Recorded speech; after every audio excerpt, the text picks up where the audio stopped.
नमस्कार, स्वागत है आप सभी का पावर ब्रेकफास्ट में। आपके साथ मैं हूं नेहान। आइए देख लेते हैं कि बुधवार की सुबह अंतर्राष्ट्रीय बाजारों से हमारे मार्केट्स के लिए कैसे संकेत हैं। गिफ्ट निफ्टी हरे निशान में 35 अंकों की स्ट्रेंथ वहां से आ रही है, लेकिन डाउ फ्यूचर्स थोड़ा लड़खड़ाया है। 45 अंकों की कमजोरी वहां नजर आ रही है। नास्डैक फ्यूचर्स पर नजर डालें, 55-56 अंक नीचे ये भी है। एशियन मार्केट्स में नजर डालें तो यहां पर लाल निशान में शुरुआत होती हुई दिखाई दी है। जापानीज मार्केट निके इस समय 30-33 अंक नीचे है और बाकी जितने मार्केट्स खुले हैं इनमें भी आप कह सकते हैं 1/4% के आसपास की कमजोरी दिखाई दे रही है। कुछ उठापटक तो कमोडिटी मार्केट में भी है।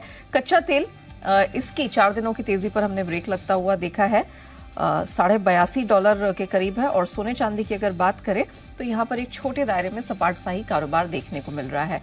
अंतर्राष्ट्रीय बाजारों से कैसे क्यूज हैं, क्या कुछ हुआ है और कौन से महत्वपूर्ण डेटा पॉइंट्स पे रखनी है नजर आइए जान लेते हैं। मेरे सहयोगी दीपांशु इस वक्त मेरे साथ स्टूडियो में जुड़ चुके हैं। दीप, मॉर्निंग। काफी कुछ एक्शन हो रहा है और काफी कुछ होना है, तो कहाँ नजर रखनी है, क्या होने वाला है? एक्शन भरपूर हुआ है। हालांकि आज सुबह जो आप ग्लोबल संकेत दे रहे हैं ठीक ठाक है, कुछ ज़्यादा खास नहीं आ रहे हैं, कुछ ज़्यादा मजबूत नहीं है तो कुछ ज़्यादा कमज़ोर भी नहीं है। हमारे बाजार अपने दम पर ही आपको एक्शन दिखा सकते हैं। मिडवीक सेशन है और आप देख रहे हैं गिफ्ट निफ्टी आपको फिर भी अच्छे मूड में दिख रहा है, नई ऊंचाई की तरफ इंडिकेट कर रहा है। अब देखते हैं जब हमारे बाजार खुलते हैं तो कैसा संकेत रहेगा। एशिया के बाजारों से ठीक ठाक संकेत आ रहे हैं। जापान में थोड़ी नरमी है, कोरिया 2-3 दिनों से कमज़ोर है, चीन में पिछले 2 दिनों से तो अच्छा एक्शन है। देखते हैं आज वहाँ पर कैसी मूव्स आएंगी। बट कल शाम अमेरिकी बाजार लंबे वीकेंड के बाद खुले थे, मंडे को बंद रहे थे, कल उनका एक्शन रिज्यूम हुआ। नरमी के साथ ही ट्रेड होते हुए देखा। हालांकि जब हमारे बाजार बंद थे तो संकेत मिल गए थे कि एक सुस्त एक्शन रह सकता है। नास्डैक फ्यूचर्स 80 अंक नीचे थे, डाउ फ्यूचर्स में आपको 60-70 अंकों की गिरावट थी। तो जो डाउ फ्यूचर्स दिखा रहे थे बिल्कुल वैसे ही डाउ की भी क्लोजिंग आपने होती हुई देखी। 65 अंक नीचे डाउ बंद हुआ है। बहुत ही सीमित दायरे का कारोबार था, सिर्फ 200 अंकों की रेंज में ट्रेड हुआ। तो कुछ ज्यादा बड़ा उतार चढ़ाव भी नहीं था, कुछ ज्यादा वॉलेटिलिटी भी नहीं थी। हल्की नरमी के संकेत आ रहे थे और उसी सुस्ती के साथ डाउ बंद होते हुए दिखा। थोड़ा आईटी में ज्यादा गिरावट थी, थोड़ा जवाब आईटी में ज्यादा आया था। चुनिंदा आईटी शेयर्स स्पेशली कमजोर थे। अक्रॉस द बोर्ड ऐसी कोई वीकनेस नहीं थी, बट नास्डैक फिर भी आपके लिए करीब 0.9% गिरकर ही बंद होते हुए दिखा है। स्मॉल कैप्स का ज्यादा मुनाफा वसूली थी। ये थोड़ी ज्यादा वॉलेटाइल स्पेस है, जब ऊपर जाती है तो तेजी से जाती है, जब गिरती है तो तेजी से गिरती है। यहाँ पर आपने 1.4% की गिरावट देखी थी, जो उनका रसल 2000 स्मॉल कैप इंडेक्स है। एनवीडिया, इसकी तरफ से थोड़ा दबाव ज्यादा आया था। 4% की गिरावट कल हमने देखी, 4.25%। इनफैक्ट ये काउंटर नीचे था। आज इसके नंबर्स आने वाले हैं, तो नंबर से पहले कल शाम इस स्टॉक पर आपने प्रेशर देखा था। ऑफकोर्स इससे पहले पिछले एक साल में करीब 225% दौड़ा है ये स्टॉक। 3.25 गुना की रैली इस स्टॉक में हमने देखी है। तो उस हिसाब से देखें तो थोड़ी नरमी कल आपको आती हुई दिखी। नतीजों से पहले 4.25% नीचे था, बट उसके सामने अमेजॉन का शेयर काफी मजबूत था। यहां पर आपने खरीदारी देखी और खबर यह आ रही है कि अगले हफ्ते, अगले मंडे से यानी कि 26 तारीख से डाउ का हिस्सा अमेजॉन बनने जा रहा है। तो इस खबर के दम पर अमेजॉन के शेयर में कल हमने खरीदारी देखी। जो डाउ जोन्स के 30 स्टॉक्स हैं उसमें एक स्टॉक को रिप्लेस करके अमेजॉन की एंट्री होने वाली है। तो वहां से ये स्टॉक आपको कल एक्टिव होते हुए दिखा। इसके अलावा वॉलमार्ट के कल नतीजे आए थे। नतीजों के बाद स्टॉक में अच्छी रैली बनी, 3.25% ऊपर था। इससे बाकी रिटेल शेयर्स में भी एक्शन मिला। होम डिपो के भी नंबर्स आए थे, नंबर्स उसके ठीक ठाक थे, फ्लैट ही रहा शेयर। बट वॉलमार्ट जो रिटेल दिग्गज है उसके नंबर्स अच्छे थे। 3.25% की खरीदारी इसमें आपने देखी है। आज की बात करें तो फेड बैठक जो हुई थी उसके मिनट्स आने वाले हैं, इंपॉर्टेंट रहेंगे। आगे ये जो फेड की सोच है ये मिनट्स दर्शाएंगे कि आखिर रेट कट को लेकर बाकी सदस्य क्या मान रहे हैं। क्या मार्च में तो खैर रेट कट की अब संभावना बहुत ही कम हो गई है, बट इस साल कब रेट कट शुरू होंगे, कितने रेट कट होंगे, उस पर अगर कोई दिशा आती है तो उस पर बाजार की नजर रहेगी। इसका इंतजार करेंगे।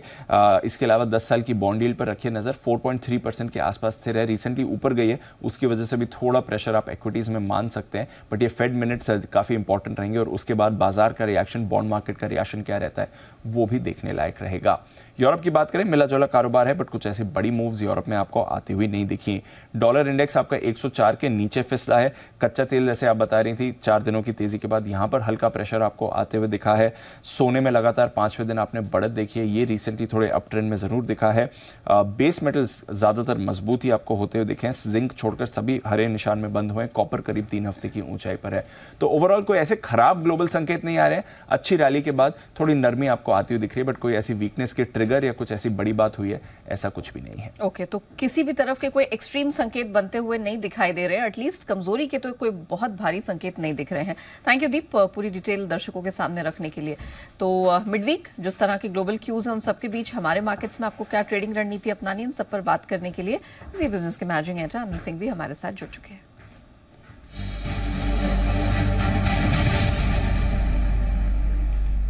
सर, आज हमारे मार्केट्स को लेकर क्या ट्रेडिंग रणनीति अपनानी है सर? जिस तरह के क्यूज है और हमारा प्रदर्शन जिस तरह से रिकॉर्ड स्ट्रेंथ का रहा है, निफ्टी बैंक निफ्टी, आज क्या एक्सपेक्ट करें? Good morning. यहाँ देखिए संकेत मिले जुले, अमेरिकी बाजार हल्की कमजोरी के साथ बंद जरूर हुए, लेकिन रेंज छोटी होती दिख रही है, उतार चढ़ाव कम हो रहा है। और हमारे बाजारों के बंद होने पर डाउ फ्यूचर्स लगभग इतने ही कमजोर थे, यानी कि ये कमजोरी का अंदाजा कल भारतीय बाजारों को क्लोजिंग के वक्त था ही।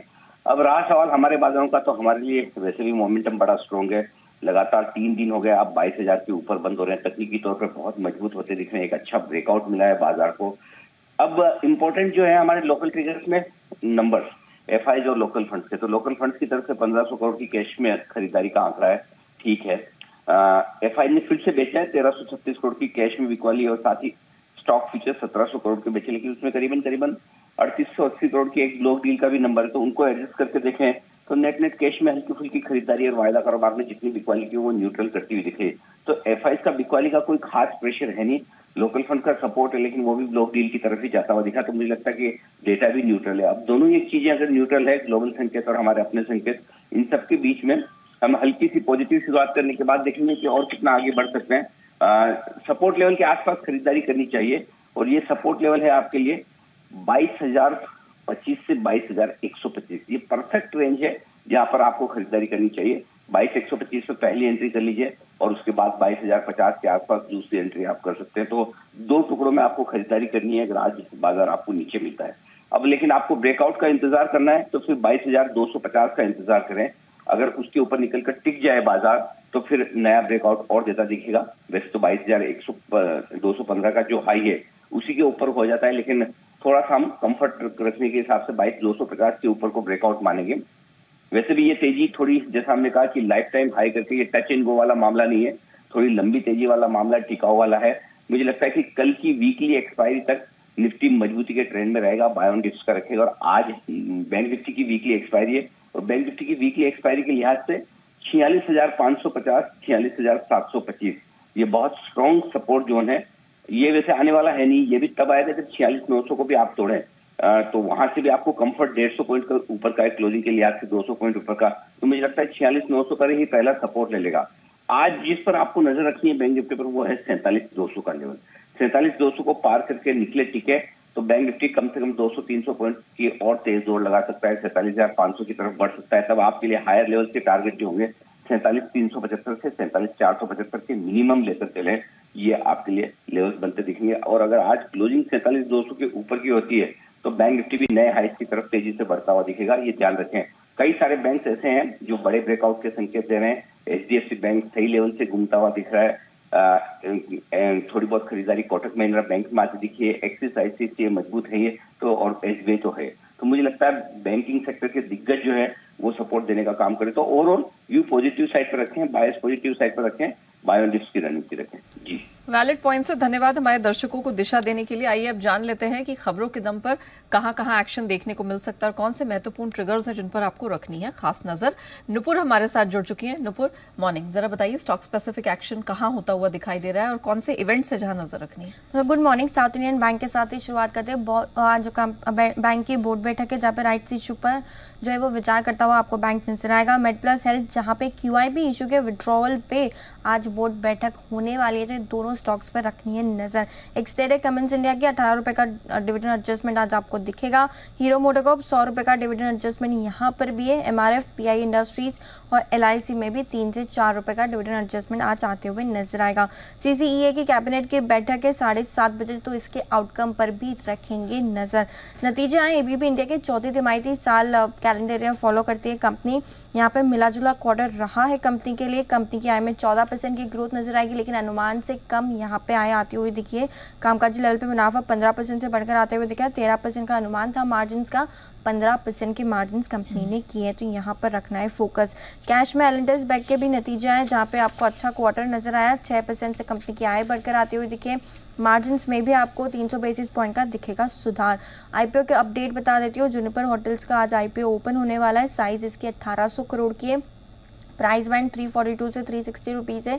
40 शेयर्स का लॉट है और 810 करोड़ रुपए एंकर निवेशकों के जरिए कंपनी ने जुटाए है, जिसमें आपको गोल्डमैन सैक्स, Societe Generale, HSBC global investment fund, Invesco India fund जैसे नाम नजर आएंगे। यूनियन बैंक जहां पे QIP के जरिए 3000 करोड़ तक बैंक जुटाती हुई आपको नजर आएगी। 142 के भाव पे इसे किया जाएगा, जो कि प्रीमियम है मौजूदा भाव से 1.2% के आसपास का।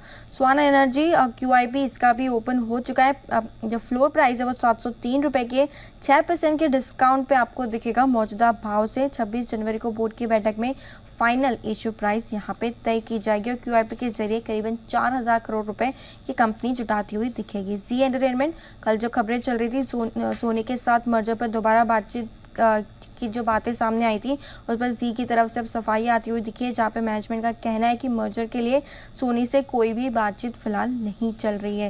हिंडाल्को यहाँ पर भी रखना है फोकस। अमेरिका स्थित सब्सिडी नोवेलिस ने US SEC में IPO के लिए आवेदन दे दिया है, तो यहाँ पर भी रहेगा फोकस। विप्रो के लिए पॉजिटिव न्यूज़ आती हुई दिखी है, जहाँ पे IBM के साथ कंपनी ने करार जो ऑलरेडी है उसका विस्तार कर लिया है। Wipro enterprise AI ready platform को भी किया है लॉन्च। बल्क डील में वर्लपूल, जहाँ पे प्रमोटर ने कल हिस्सेदारी बेची थी 24% के आसपास की। यहाँ पे बायर्स के नाम बता देती हूँ, SBI mutual fund, Aditya Birla Sun Life mutual fund, Nippon India mutual fund, DSP mutual fund जैसे नाम आपको यहाँ पर नजर आएंगे। और लास्ट में जिंदाल स्टेनलेस, जहाँ पे प्रमोटर ने हिस्सेदारी खरीदी है 0.15% से और अपना स्टेक कंपनी में बढ़ा लिया है। ओके, चलिए, तो ये कुछ महत्वपूर्ण खबरें हैं जिन पर हमारी नजर रहने वाली है। स्टॉक स्पेसिफिक एक्शन भी आज भरपूर रहने वाला है। धन्यवाद नुपुर डिटेल के लिए। लेकिन आइए मार्केट एक्सपर्ट्स की राय भी जान लेते हैं। हमारे साथ ICICI सिक्योरिटीज की जय ठक्कर आज शो में शामिल हो चुके हैं। जय, गुड मॉर्निंग, बहुत स्वागत है आपका। जरा बताइए कौन से स्टॉक्स पे आपकी नजर रहने वाली है? Very good morning to you. दो स्टॉक्स हैं जिसका मैं जिक्र करूंगा अभी। पहला तो है एक्साइड इंडस्ट्रीज, यहाँ पर मेरी बिकवाली की सलाह है। यहाँ पे हमें क्लियरली थोड़ा लॉन्ग अनवाइंडिंग देखने मिल रहा है और साथ ही साथ टेक्निकली अगर देखूं तो शॉर्ट टर्म इंडिकेटर्स में एक सेल क्रॉसओवर भी देखने मिला है। तो 330 के आसपास स्पॉट लेवल्स की बात कर रहा हूँ मैं। क्लोज देखने मिला था हमें एक्साइड इंडस्ट्रीज में, तो यहाँ पे बिकवाली की सलाह है। यहाँ पे ऊपर में स्टॉप लॉस होना चाहिए 337 का। नीचे में टारगेट जो निकल कर आ रहे हैं 320 रुपए से लेकर 312 के निकल कर आ रहे हैं। सो 320, 312 ये दो टारगेट्स के लिए बेचे एक्साइड 337 की स्टॉप लॉस के साथ। दूसरा जो एक रिकमेंडेशन रहेगा मेरा वो है M&M फाइनेंस पर है। तो डिस्क्लेमर ये कहूंगा, M&M फाइनेंस तो हमने हमारे क्लाइंट्स को रिकमेंड किया हुआ है लॉन्ग साइड पर। 291 के करीब स्पॉट में ये बंद हुआ था, या तो स्पॉट के लेवल्स के हिसाब से अगर मैं आपको बताऊं तो 285 के स्टॉप लॉस के साथ यहाँ पे खरीदारी करें। ऊपर में आपको 300 रुपए से लेके 307 रुपए तक के लेवल्स देखने मिल सकते हैं। बैंकिंग फाइनेंशियल्स में एक अच्छी तेजी कल देखने मिली थी। और M&M फाइनेंशियल्स की जहाँ तक बात करूँ तो एक साइडवेज कंसोलिडेशन में ये स्टॉक है, जो हिसाब से लोअर एंड से रिवर्स हुआ है, एक ब्रेकआउट ऊपर में आने के चांसेस है। ऑलराइट जय, एक बार कंफर्म करूंगी, स्टॉप लॉस 285 और अपसाइड टारगेट 307 आप कह रहे हैं? हाँ, 300 और 307 ये दो टारगेट हैं। Okay, thank you so much जय हमारे साथ जुड़ने के लिए, दो बेहतरीन पिक्स देने के लिए। तो आज सेल और बाय दोनों साइड की पिक्स आपके लिए हैं। एक्साइड स्पॉट में 330 के पास आपको सेल करना है। एक्साइड इंडस्ट्रीज स्पॉट के वो लेवल्स हैं, फ्यूचर्स पे बात नहीं की है जय ने, तो वो करेक्ट कर लें। एक्साइड स्पॉट में आपको सेल करना है 330 के पास। 337 का स्टॉप लॉस है, 320 और इवेंचुअली 312 तक का वहां पर टारगेट देखने को मिलेगा। और M&M फाइनेंस पर एक बार नजर डाल लीजिए, खरीदारी करके चलनी है 300-307 के अपसाइड टारगेट के लिए। एक कमोडिटी बाजार की रणनीति समझ लेते हैं। हमारे साथ पृथ्वी फिनमार्ट के मनोज कुमार जैन जुड़ चुके हैं। Manoj ji, good morning sir, बहुत स्वागत है। पहले कच्चे तेल पे फोकस कर लेते हैं। 1% ऑलमोस्ट $1 से अधिक की करेक्शन हमने कल आते हुए देखी है, आज क्या रणनीति अपनाएं? Good morning Neha ji. बिल्कुल, कल जब हम बात कर रहे थे तो हमने बताया भी था कि एक दायरे में है, लेकिन यहाँ प्रेशर देखने को मिलेगा और उसी के चलते मुनाफा वसूली देखने को मिली है। लेकिन चाइनीज रेट कट और डॉलर इंडेक्स में मुनाफा वसूली के चलते निचले स्तरों पर फिर एक बार सपोर्ट जो है यहाँ पे देखने को मिल सकते हैं। तो आज के सत्र में यहाँ निचले स्तरों पर 6360 के स्तर मिले तो वहाँ बाइंग करके चलना चाहिए। 6320 का एक स्टॉप लॉस लगाएं। ऊपर में लक्ष्य 6480 के रहेंगे। ओके, अच्छा मेटल्स में क्या किया जाए, क्योंकि हमने देखा कि कल थोड़ा लेट रिस्पांस आया और सबसे ज्यादा बेनिफिट है वो कॉपर को ही मिला है, ऑलमोस्ट 3 से 4 हफ्ते के हाईस पर इंटरनेशनल मार्केट में। आज क्या करना है? बिल्कुल, कॉपर और एल्यूमिनियम ये दो कमोडिटी ऐसी थी जहां पे एक अच्छी रिकवरी देखने को मिली थी। दोनों ही काफी ज्यादा ओवरसोल्ड जोन में थे। तो हमारा मानना है कि ये दोनों ही कमोडिटी कॉपर और एल्यूमिनियम में आज भी यहाँ मोमेंटम जो है वो पॉजिटिव बना रहेगा। स्पेशली कॉपर में एक अच्छा जो है बढ़त देखने को मिला है। 722 के स्तर पर कॉपर में बाय करके चलना चाहिए 730 के लक्ष्य के लिए।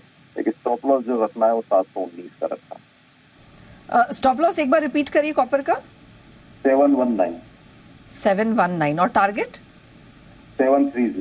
730। Okay. Thank you so much Manoj ji हमारे साथ जुड़ने के लिए और बताने के लिए कि कौन कौन सी कमोडिटीज पे फोकस करना है। तो कच्चा तेल तो रेडार पर रहेगा, डिप्स पे खरीदारी बनती है और साथ ही कॉपर पर भी रखिएगा नजर। 730 के टारगेट के लिए आपको करनी है खरीदारी, 719 का स्टॉप लॉस वहां पर लगाना है। आइए बढ़ते आगे एफआईआर यानी एफआई इन्वेस्टमेंट रिपोर्ट्स की तरफ और देख लेते हैं कि आज जो विदेशी ब्रोकरेजेस है उनकी नजर कौन कौन से स्टॉक्स पर है। तो ग्रासिम इंडस्ट्रीज, जेफरीज आज उस पर फोकस करके चल रहे हैं। खरीदारी की सलाह है, टारगेट 2291 रुपए का उन्होंने सुझाया है। वहीं नोमुरा फोकस कर रहे हैं बजाज फाइनेंस पर, खरीदारी की रिकमेंडेशन इनकी तरफ से भी है। आज जो लक्ष्य इन्होंने सुझाया वो 8800 का है। And last but not the least, Nomura का ध्यान टाटा कंज्यूमर पर भी है, खरीदारी यहां पर भी रिकमेंडेड है और इनकी तरफ से लक्ष्य है 1350 रुपए का। चलिए इसी के साथ पावर ब्रेकफास्ट को हम यही रैप अप करते हैं, लेकिन बने रहिएगा जी बिजनेस के साथ।